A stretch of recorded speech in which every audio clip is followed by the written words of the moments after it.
हाय friends, ब्राना study circle YouTube channel में आपका स्वागत है।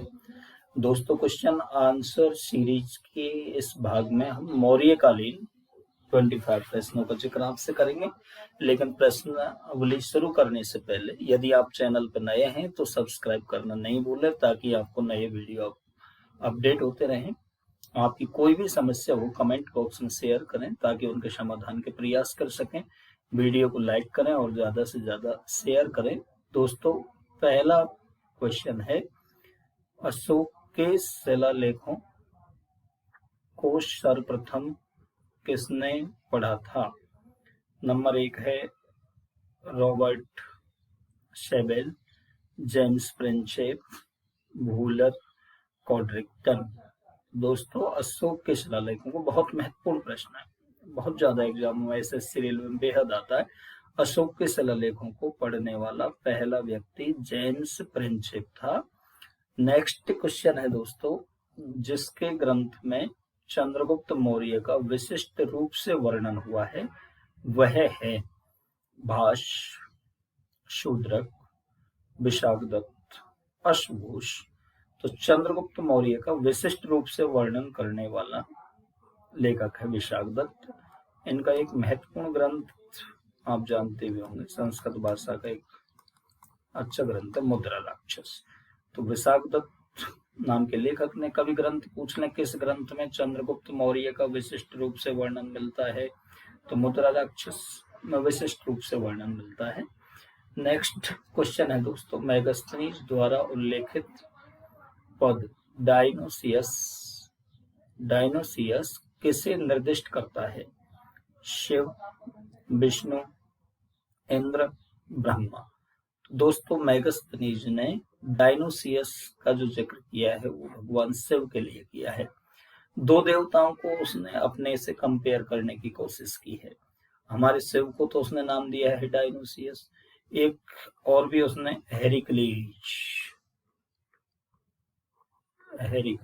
अब ये भी आपको ध्यान रखना है, हेलिक्लीज उसने किसको कहा है? तो हेरिक्लीज तो कहा है कृष्ण को, और डायनोसियस कहा है दोस्तों शिव को।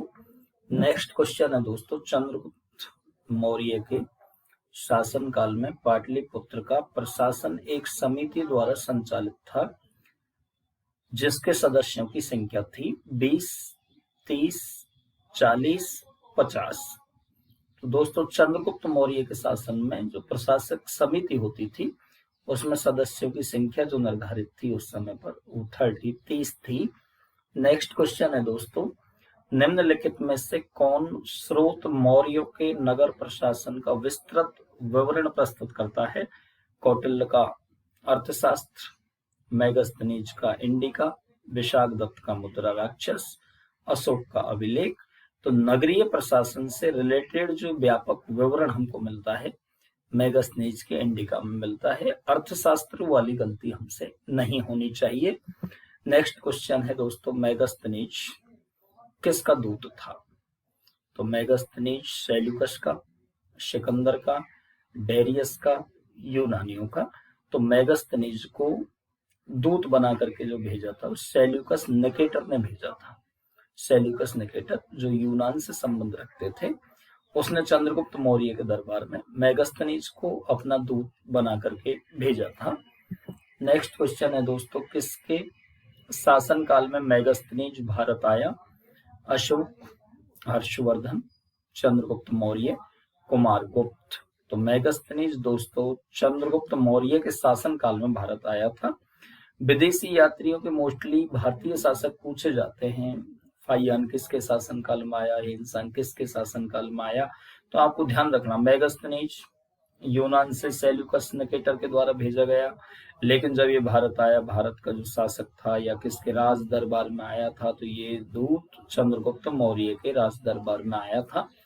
नेक्स्ट क्वेश्चन है दोस्तों, मेगास्थनीज ने भारतीय समाज को कितने समूहों में विभाजित किया है? 4, 7, 8, 12। तो मेगास्थनीज ने अपने ग्रंथ इंडिका में भारत के समाज को 7 समूहों में विभाजित किया है। इंडिका का मूल लेखक है, तो इंडिका के रचनाकार मेगास्थनीज। मेगास्थनीज की पुस्तक का नाम क्या है? मेगास्थनीज ने इंडिका पुस्तक को लिखा है। अशोक के स्तंभ लेख के शीर्ष पर उत्कीर्ण मिलता है सिंह, अश्व, हाथी, बैल। सिंह, अश्व, गेंडा, बैल। अश्व, गेंडा, हाथी और बैल। सिंह, अश्व, गेंडा और हाथी। दोस्तों एग्जाम एसएससी एमटीएस के एग्जाम में भी ये प्रश्न पूछा, महत्वपूर्ण प्रश्न है। अशोक के स्तंभ लेख के शीर्ष पर 4 पशुओं को अंकित किया गया है। शेर, अश्व, घोड़ा, हाथी और बैल। नेक्स्ट क्वेश्चन है दोस्तों, अशोककालीन अभिलेख किस लिपि में थे? ब्राह्मी, खरोष्ठी। ब्राह्मी, खरोष्ठी यूनानी। ब्राह्मी, अराइमेक, खरोष्ठी। तो दोस्तों अशोक के जो अभिलेख मिले वो 3 प्रमुख लिपियों में मिले हैं, ब्राह्मी में, अराइमेक लिपि में, खरोष्ठी लिपि में। ब्राह्मी लिपि में जो उसके अभिलेख मिले देश के हिसाब से अपन ध्यान रख लें। अशोक के जितने भारत देश में अभिलेख मिले हैं वो ब्राह्मी लिपि में मिले हैं। अराइमेक एक सर्पिलाकार लिपि थी। अफगानिस्तान में अशोक के शिलालेखों के कुछ भग्नावशेष मिले हैं, अराइमेक लिपि में मिले हैं। वर्तमान में पाकिस्तान में जो शिलालेख हैं, और पाकिस्तान में 2 खास हैं, जैसे शहबाजगढ़ी है, एक मानसहरा अभिलेख है, पाकिस्तान में है। तो पाकिस्तान में जो भी शिलालेख अशोक के हैं खरोष्ठी लिपि में है। अफगानिस्तान में जो भी हैं वो अराइमेक लिपि में है। भारत में है ब्राह्मी लिपि में है। ब्राह्मी लिपि एज ए देवनागरी लिपि, इसे अपन बाएं से दाएं ओर लिखते थे। अराइमेक एक सर्पिलाकार लिपि थी। खरोष्ठी जो वर्तमान उर्दू भाषा है खरोष्ठी में लिखी जाती है। इसके लिखने का जो क्रम है वो दाएं से बाएं होता है। नेक्स्ट क्वेश्चन है दोस्तों, अशोक के किस लेख में बौद्ध पुस्तकों का उल्लेख किया गया है? कलिंग के लेख में, भाबरू लेख में, धौली लेख में, जूनागढ़ लेख में। तो अशोक के बौद्ध धर्म से रिलेटेड जो जानकारी मिलती है दोस्तों भाबरू शिलालेख में हमको मिलती है। 2 चीजों का जिक्र भाबरू करता है। अशोक मगध का सम्राट था, अलग से पूछ लें, अशोक का मगध का सम्राट होने का उल्लेख कौन से शिलालेख में मिल रहा है, या बौद्ध धर्म की जानकारी या बौद्ध पुस्तकों का उल्लेख कौन से लेख में है? तो ये भाबरू लेख में मिला है। नेक्स्ट क्वेश्चन है दोस्तों, पत्थर पर प्राचीनतम शिलालेख किस भाषा में थे? पाली, संस्कृत, प्राकृत, ब्राह्मी। पत्थर पर प्राचीनतम शिलालेख तो ये मौर्य काल में शुरू हुए और ये शिलालेख ज्यादातर प्राकृत भाषा में थे। शातवाह किसे कहते थे? दलालों को, व्यापारियों के काफिले को, महाजनों को, तीर्थयात्रियों को। तो सातवाह व्यापारियों का काफिला सातवाह कहलाता था। नेक्स्ट क्वेश्चन है, मौर्य काल में भाग था गृहकर, भूमिकर, जलकर, हिरण्य। तो दोस्तों मौर्य काल में भूमिकर जो होता था उसे भाग के नाम से ही जाना जाता था। नेक्स्ट क्वेश्चन है दोस्तों, मौर्य प्रशासन में रूप दर्शक था मंच प्रबंधक, स्वर्ण, चांदी और तांबे का परीक्षक, सिक्कों का परीक्षक, गणिकाओं का अध्यक्ष। दोस्तों मौर्य प्रशासन में रूप दर्शक का जो काम होता था सिक्कों का परीक्षण करना होता था। सिक्के 3 प्रकार के होते थे। सोने का, एक सोने का होता था, उनको ध्यान रखना, सोने का जो सुवर्ण या निष्क कहलाता था। एक सिक्का होता था वो चांदी का होता था, चांदी का जिसको काशार्पण या धरण कहते थे। एक तांबे का सिक्का काकर्णी कहलाता था। तो इन सिक्कों का जो परीक्षण करता था उसे मौर्य काल में रूप दर्शक के नाम से जाना जाता था। काशार्पण किसके लिए प्रयोग किया जाता था? वस्तुएं खरीदने के लिए, सामान तोलने के लिए, भूमि नापने के लिए, नियम बनाने के लिए। तो दोस्तों काशार्पण वस्तुएं खरीदने के लिए प्रयोग में लाया जाता था। काशार्पण में अभी जिक्र आपसे कर रहा था पिछले क्वेश्चन में, एक सिक्का होता था मुद्रा होती थी, चांदी का जो सिक्का है वो काशार्पण या धर्म कहलाता था। तो मुद्रा का जो उपयोग वस्तु में खरीदने के लिए किया जाएगा, और जो यहाँ पे दे रखा अपन को काशार्पण, काशार्पण मुद्रा ही तो थी। चांदी के सिक्के को काशार्पण मौर्य काल में कहा जाता था। नेक्स्ट क्वेश्चन है दोस्तों, मौर्य काल में भूमि कर जो राज्य की आय का मुख्य स्रोत था, किस अधिकारी के द्वारा एकत्रित किया जाता था? अग्निमयी, शुल्क अध्यक्ष, सीताध्यक्ष, मकराध्यक्ष। दोस्तों भूमि कर को जो वसूलने का काम करता था, भू राजस्व कर को जो वसूलता था, उसे सीता अध्यक्ष के नाम से जाना जाता था। एक समाहर्ता होता था, दो अधिकारी मुख्य रूप से भूमि कर वसूलते थे, समाहर्ता और सीता अध्यक्ष। तो निजी भूमि से जो लेता था समाहर्ता होता था, राजकीय भूमि से लेता था वो सीता अध्यक्ष होता था। नेक्स्ट है, बिंदुसार की राज्यसभा में आने वाला सीरिया का राजदूत कौन था? एथिनियस, डाइमेकस, डायनोसियस, हेगेसेंडर। तो दोस्तों सीरिया से देखो, बिंदुसार के दरबार में डाइमेकस आया था, बिंदुसार के दरबार में ही डायनोसियस आया था। लेकिन दोस्तों बात इस जो क्वेश्चन में की जा रही है सीरिया की जा रही है। डायनोसियस फिलाडेल्फिया से आया था, लेकिन सीरिया के एक शासक थे सेरेटर द्वितीय। सेरेटर द्वितीय के द्वारा बिंदुसार की राजसभा में भेजा जाने वाला राजदूत डाइमेकस था।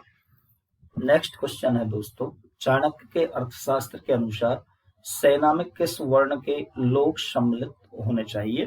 क्षत्रिय, क्षत्रिय और शूद्र, शूद्र और वैश्य, क्षत्रिय, शूद्र, वैश्य और ब्राह्मण।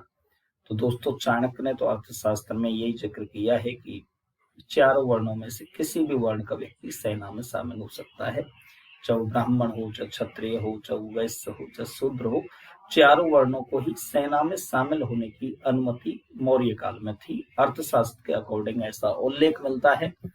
नेक्स्ट क्वेश्चन है दोस्तों, कौटिल्य के अर्थशास्त्र में किस पहलू पर प्रकाश डाला गया? बहुत महत्वपूर्ण प्रश्न, बहुत ज्यादा। आर्थिक जीवन, राजनीतिक नीतियां, धार्मिक जीवन, सामाजिक जीवन। तो कौटिल्य का जो अर्थशास्त्र है समर्पित पूरी तरह से राजनीति पर आधारित, राजनीतिक नीतियों पर आधारित, शासन प्रशासन की नीतियों पर आधारित ग्रंथ था। आर्थिक अर्थशास्त्र को आर्थिक से जोड़ करके नहीं देखना है, बहुत महत्वपूर्ण प्रश्न है। अर्थशास्त्र का संबंध है अर्थ से, धन से, ऐसी चीजें भी विकल्प में आती हैं। नाम अर्थशास्त्र है लेकिन इसका अर्थ से कोई लेना देना कोशों तक नहीं है। ये पूरी तरह से पूर्णतः राजनीति पर लिखा गया एक ग्रंथ है। नेक्स्ट क्वेश्चन है दोस्तों, चंद्रगुप्त मौर्य का गुरु कौन था? भद्रबाहु, अश्वघोष, मौगलिपुत्र, तिष्म, कल्यायन। तो दोस्तों चंद्रगुप्त मौर्य का गुरु भद्रबाहु था। उसने जैन धर्म की जो दीक्षा ली थी, चंद्रगुप्त मौर्य ने जैन धर्म की जो दीक्षा ली थी वो भद्रबाहु नामक भिक्षु से ली थी। तो चंद्रगुप्त मौर्य के जो गुरु थे वो भद्रबाहु थे। नेक्स्ट क्वेश्चन है दोस्तों, सांची का स्तूप मौर्य काल की कला का सर्वश्रेष्ठ नमूना। सांची का स्तूप किस शासक के द्वारा बनवाया गया था? बिंबिसार, अशोक, हर्षवर्धन, पुष्यमित्र।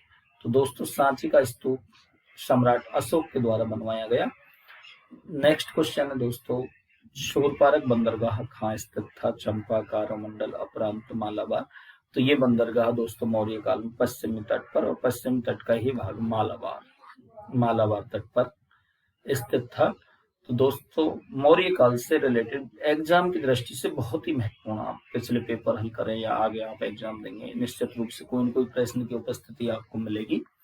दोस्तों वीडियो अच्छी लगी हो लाइक करें, शेयर करें, कोई समस्या हो कमेंट बॉक्स में। यदि आप चैनल पर नए हों तो सब्सक्राइब जरूर करें ताकि आपको लेटेस्ट वीडियो हम समय समय पर अपडेट कराते रहे। थैंक यू, बहुत बहुत धन्यवाद।